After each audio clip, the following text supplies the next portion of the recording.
the opportunity to talk about podcasting.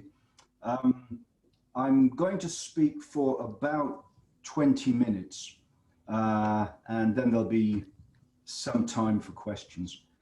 I'm going to go through a model that a colleague of mine, Rose Clark, and myself developed about 10 years ago when we started thinking about podcasting in education.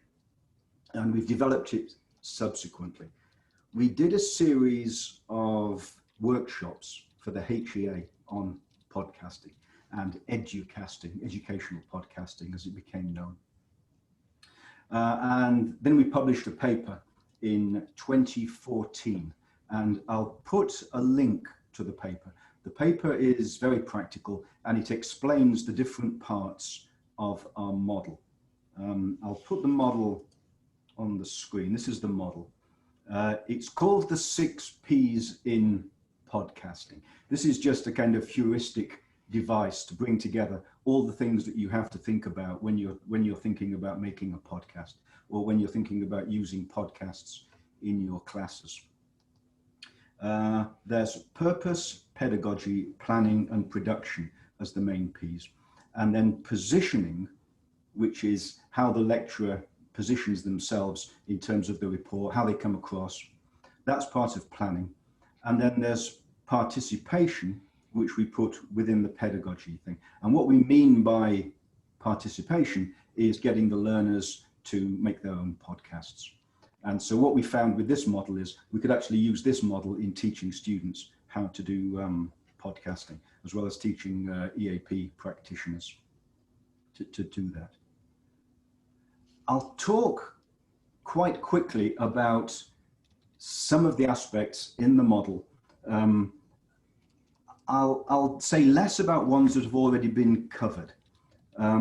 Nick Peachy covered some of the points that I've got about positioning. Phil Martin spoke a little bit about the pedagogy, which you know, very useful for him to have spoken about that, and learning objects. I'll start though briefly by just making a couple of remarks about production. The first thing here is a definition of a podcast. Now, most of us are familiar with podcasts, probably from BBC Sounds or from the radio or from taking them from the internet. At the beginning, they were simply audio files which were streamed via subscription on say, iTunes. Today, they tend to include video. And so the kind of things that you see on YouTube are, sometimes they're called influencers or explainer videos where they talk about some particular topic of interest. And Educast takes that forward, and it's basically an audio or video file which is embedded, as far as I define it, within a sort of series of education tasks as part of a course, a learner object, if you like. And so it can go before or after other activities, multiple choice questions if you just want to check content, or students making their own podcast to respond to yours. I think the first thing that I learned when we went into lockdown and we went into having to sort of move our things online, our courses online, was about hardware. The university was talking a lot about technology, and it was talking a lot about software and a lot about sort of the move online, as they called it, but they weren't really supporting us with hardware. And when it comes to making podcasts, there's a kind of basic level where you can just use a mobile phone, and you can pick up a mobile phone and video yourself speaking, or your learners can pick up a mobile phone and video themselves speaking and talking about you know, whatever topic you want them to talk about. If you want to go up this pyramid a little bit, you can make these podcasts or video casts on a desktop. You need a PC and a laptop, but you then start, as you want to improve the quality of them, you need to have better and stronger technology, I think, at your fingertips. You need a pretty powerful computer if you're going to be working with video. And you probably need an external camera and a microphone. Nick Peachy yesterday was talking about more advanced things even than this, things like using a ring light for webcam. I've never used that, but I was interested to find out that you can sort of increase your production skills if you move into those higher levels of technology. And I think we need to start badgering our institutions for better equipment. A lot of the pre-sessional teachers that I saw on our course, they were using their own laptops, and they were having a great deal of difficulty sort of working and teaching. I moved quite quickly to using two screens. I'm using two screens at the moment, so I'm sort of looking back and forth between what you can see and some notes. Two screens makes your life a lot easier, and of course, fast broadband. Your university really should be paying for a bit of fast broadband for those sorts of things. And one of the reasons for that is that we need to move from this idea of emergency remote teaching environments, ERTE, as we heard yesterday from Dora. That is provision that will return to a face-to-face format after the crisis. But really, we need to be looking for what I started to call a legacy. We need to be able to develop materials which we can pass on, say, to the next pre-sessional set of people, and which we can use again, which we can repurpose. And that isn't happening in a crisis situation. In a crisis situation, we're just sort of zooming on and making the best of things. The students will put up with that and understand that, but they won't put up with and understand that on a long-term basis.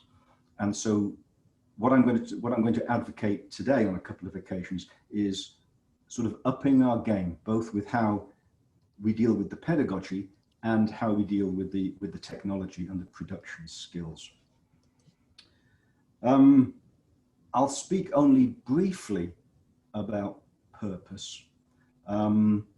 Essentially, after I looked a lot at using podcasts as a replacement for lectures, and I think they work well as replacement for lectures if you chunk them down and you script them and you add them to PowerPoint slides.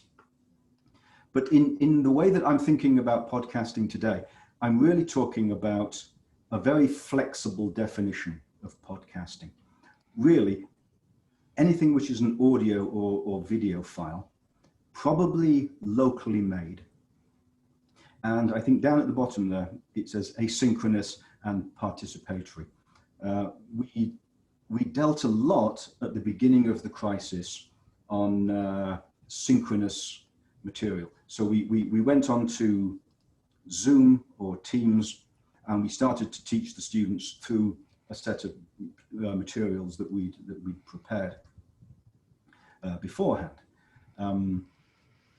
I was surprised by how little I was hearing about developing asynchronous learning objects. And so a couple of things I'm going to mention in the talk today is about that. And the other purpose, I think, is participatory, as I said a moment ago, getting students to actually make their own podcasts.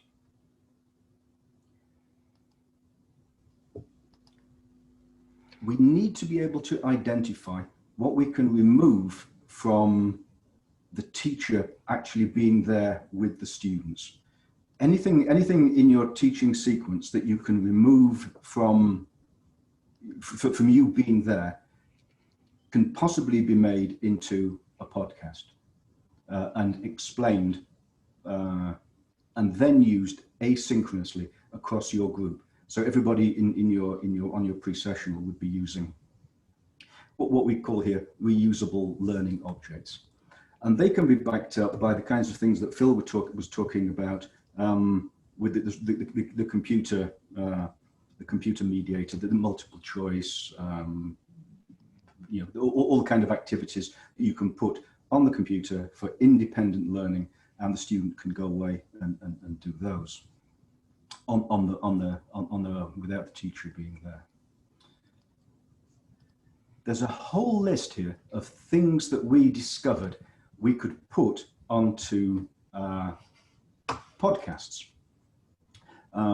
Things that, well, we called them by sort of metaphorical names, a glue bonding together different parts of the course. So we could put online onto a VLE any explanations about assessments or various processes that go on,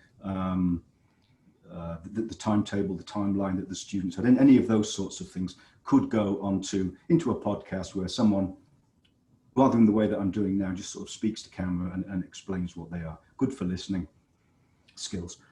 The thread holding together different areas of learning, anything that you need to tell the students about time management, IT skills, essay writing skills, anything which speaks to their anxieties, they can go into podcasts and the students can watch them in their own time asynchronously. We also identified things like action replay. So if you've had a lecture or you've explained things, you can then put up a podcast afterwards which summarizes or uses those again. Anybody who has difficulty with learning difficulties or language issues, you can re-explain things and put them onto an asynchronous podcast. We also had some experience of using podcasts for feedback, for assessments, and the evaluation of essays and writing tasks that students did. That can be done in a podcast way and then sent off to individual students or collectively. They can also be used if you're using an audio method without a video. Anything where you have to have your hands free or you're walking about or you're doing things, they are ways. Probably not if you're teaching on online remotely, but if you've got students back in your home cities, very good for a guided tour. They just put their headphones in and they can go off on a guided tour. We've got two here, 7 and 8, a pre-lecture protein drink for students who have limited subject content. If you want to just push in some information, say about word classes, you can put that in for students before they come to your materials on word classes. And then afterwards, number 8, a post-lecture vitamin supplement of poorly understood subject content. So things beforehand and after, which need to be archived and can be used in the student's own time. Now, I'm conscious of time, so I shall move forward into the participation part. And I shall just talk here. Flipgrid. I started to use Flipgrid, which is a freely available piece of software. You can see it there on the screen. This is a couple of pages from Oxford EAP, Edward de Chizel's series. Nice activity, works great in the first week of a course, and it's about doing short presentations. And it's got a lot of pair work in it, and it's got some listening in it. They work well. The students can come in and they can listen and they can do those sorts of tasks. There is an issue, of course, with students going in and out of breakout rooms for these tasks. In this particular book, in this particular set of materials, they are very short tasks. So you have quite a teacher-intensive set of activities with them as students go into pair work. Now, pair work, for a lot of the uses of Zoom, seems to involve people going into breakout rooms. This takes a long time. If there isn't much to do in the pair work, the time in the breakout room can be, you can spend a long time moving someone into a breakout room, only for them to do 3 or 4 little tasks. in this version of participation, the students prepare and film their own podcast. And so I modeled it a little bit like a task-based learning event. And I sort of said, well, I will make the personal presentation that comes up in task 5. I went away. All I did was used my my mobile phone. I modeled the genre stages that I wanted them to follow. They followed those stages. And then I said, I want you to watch mine and then record your own outside the class, and then watch and upload to Flipgrid your own podcast. And then watch the podcasts of other students, and if you like, and if you're minded to, respond to those. And so we had a sort of community of podcast makers writing and responding to those different podcasts. Worked very well. It's a simple piece of software. It doesn't take a great deal of skills either to make the podcast or to upload it or to either to upload it or to watch it. And it speaks to this idea of participation, getting the students involved in doing it. The purpose and the pedagogy are, the purpose is achieved through the participation and is therefore part of the pedagogy in that idea. It's published, and so the students have an audience. They know who the audience is going to be, and it gives them a collective response and a collective feeling for the material that they're producing, the language output that they're doing.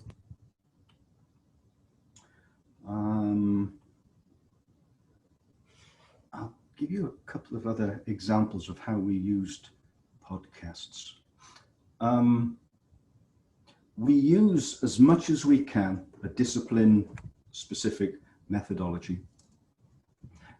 We get the students to read to read textbooks and to look into their own subjects. Early days, they look at websites, but later on they go into textbooks.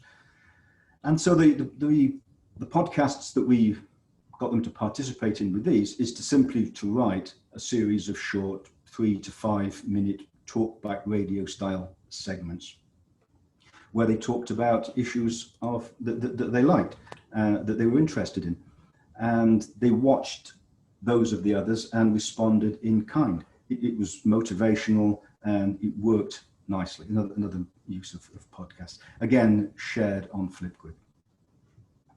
Jigsaw Podcasts, where we prepared an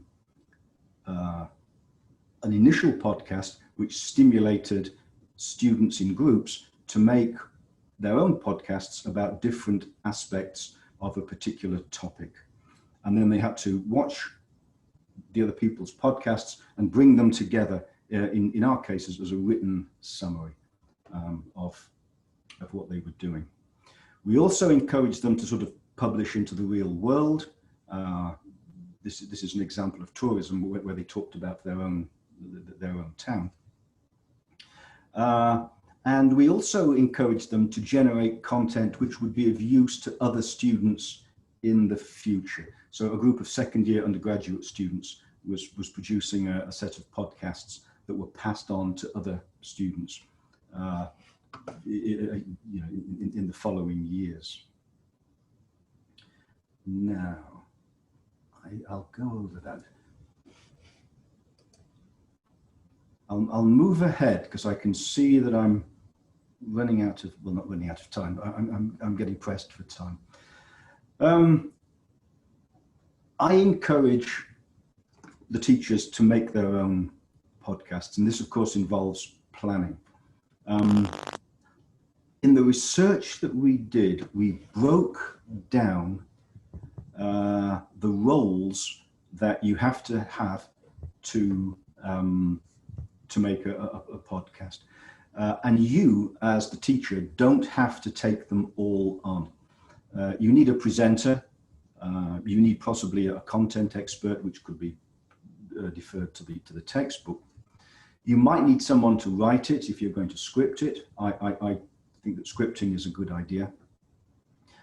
You might need an editor. When we did the workshops, we got people to use Audacity, which is free sound editing software. Very easy to use, possibly with a guide at elbow just to help you to do that. There's a set of other roles there, but the key thing, the key message about that is you don't have to do them all. What you do need to do, and I'll speed on to this, is you have to position yourself. If you're the presenter, you have to do all the things that Nick Peachy was talking about. You have to decide what image you want to create. And I'll take down this. You have to decide as the teacher what to disclose, what to reveal to them, what impression you want to create. And you model this, and by modeling it, you teach them how to do their own podcasts, okay, to create their own audio files. I used to show examples from Steven Pinker. Steven Pinker is a very slick presenter. Here's me, who's not a particularly slick presenter. Pinker decides to create a very strong sort of image for himself there. And then there's an influencer from a podcast called Hot for Words, which describes entomology. And then there's an old-fashioned sort of positioning that's a linguist, an American linguist, who has a lot of content to talk about and simply explains stuff, with an old-fashioned blackboard and piece of chalk. So within that model, you have to have your pedagogical purpose. The students have to be learning. You have to bring back, everything to a kind of learning model. You have the planning. As I say, if you're doing an explaining podcast, I advocate scripting, positioning, how you want to come across, and then you have the pedagogy. I talked a little bit about breaking down the teaching cycle and putting in audio files to supplement and build upon that. But I've mainly tried to focus on the advantages really of participation, getting students to do this as you go along. I'll take that off the share.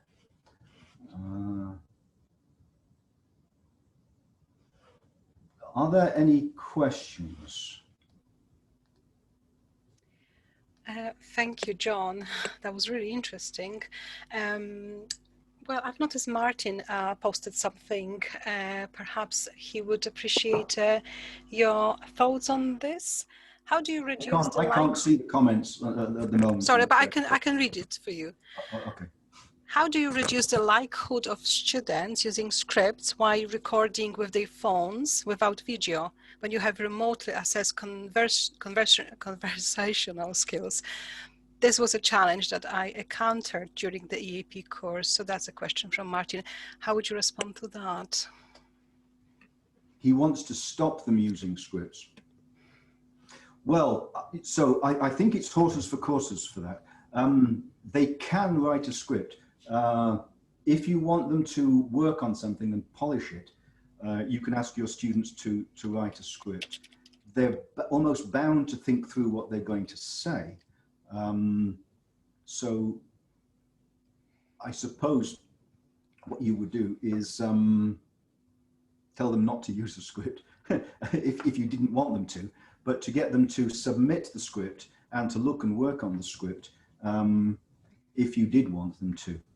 I quite like using scripts. When I make a podcast, I often write the script. I can polish it up. I can get the intonation right. I can use a sort of auto cue substitute to know what I'm talking about. I'd have much rather have written a script and delivered a podcast today.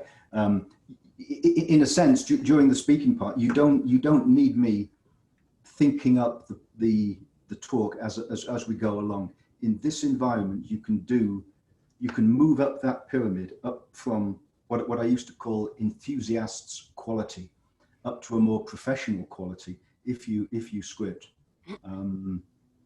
I would have done it for this session and then played you the thing for 20 minutes and then answered the questions at the end. A question from Simon. John, have you considered running more radio style programs, perhaps live? Radio? Mm-hmm. Yeah, I haven't done that, but anything where we can get for the students, where we can explain who the audience is and talk about how you would position yourself in relation to that audience and how you'd use language. That I think is very useful. You can build in the audience into this. And another question from Martin. What challenges did you find using Flipgrid, John? And I've noticed there's been lots of discussions on Flipgrid on this during this presentation. Lots of users, lots of good comments, and yeah. So perhaps you could respond to this about the challenges, because it's all good. I'm a user of Flipgrid, and my students are using as well, and all seems to be beautiful, but are there any challenges, something you have experienced? Well, there's the challenge of reluctance, that they might not want to show themselves. If you've set up the rapport, I've drawn the distinction between the enthusiasts quality, and so when I asked for them to produce the first ones, I did my own. I made it pretty rough and ready, and I kind of said, this is all we want at the beginning, and just do it. Just go away and for a minute and a half speak and upload. So we got the technical problems out by doing it and by doing it together, and we got the embarrassment factor, or the shyness factor, if you like, out of the way by just sort of saying, the first one is going to be isn't going to be fantastic, and then we build on that and we refine. Thank you. Yeah, I mean, I do agree, and also I like some of the comments about giving students the power to decide on the content, decide what they want to present, and even edit those bits that are not maybe very successful, and to make the learning experience personal as well. Someone mentioned something about shy students. Yeah, we always have them in class, so maybe the tool would encourage their participation and make them contribute more often to the lesson. What do you think? Yeah, I think so. I mean, they have time to plan. They have time to plan when they're uploading something, which they don't when they're in the lesson. I haven't experienced big problems with students not wanting to contribute. I haven't really experienced a lot of problems with students not wanting to show their faces, because we've moved through that sort of thing very gently in the ways that Nick Peachy was talking about yesterday. Mm-hmm. And yeah. I've tried to set a tone which is very supportive and allows the students to take small steps. Good advice. And we have a question about podcasts from Chris. Are transcriptions of podcasts readily accessible as learning material? Right. Well, one of the reasons that I like us to make our own podcasts and script them is that the script becomes the learning object, and we can give the script to the students. They can go through it slowly in the same way that they would do with a transcript of a listening, but we can also edit it and improve it when we find that we've missed out something or we haven't explained something well, and then we can go back and reread the script. So yeah, if you've written a script, you can use it and develop that. That's the thing that you can transfer and pass on. Thank you very much, John. That was really interesting, and thanks everyone for all those useful comments, sharing your experience and questions. We now are about to start our next presentation, and I'm inviting my colleague Craig, who will introduce the next presenter. Thank you, everyone. Craig, over to you. Thank you, Jolanta. Thank you, John, for your presentation.